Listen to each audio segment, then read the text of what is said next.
షార్ట్‌గా కూడా ఉంటుంది.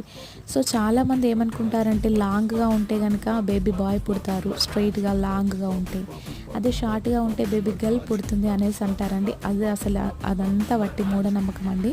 కాకపోతే 50, 50 ఛాన్సెస్ ఉన్నాయన్నమాట. అంతేకాని కన్ఫామ్‌గా మనం డిసైడ్ అవ్వలేము జెండర్ అనేది. సో, ఈ బెల్లీ లైన్ అనేది ఎందుకు వస్తుంది అంటే గనక ప్రెగ్నెన్సీ టైంలో మనము ఎక్కువగా హార్మోన్స్ని రిలీజ్ చేస్తాం. అంటే ఈస్ట్రోజన్ అండ్ ప్రొజెస్టెరాన్ హార్మోన్స్ ఏవైతే ఉంటాయో వాటిని మనం ఎక్కువగా రిలీజ్ చేయడం వలన ఈ బెల్లీ లైన్ అనేది ఏర్పడుతుంది. అది కొంతమందిలో డార్క్, కొంతమందిలో లైట్‌గా కూడా కనిపిస్తుంది అని చెప్పాను కదా.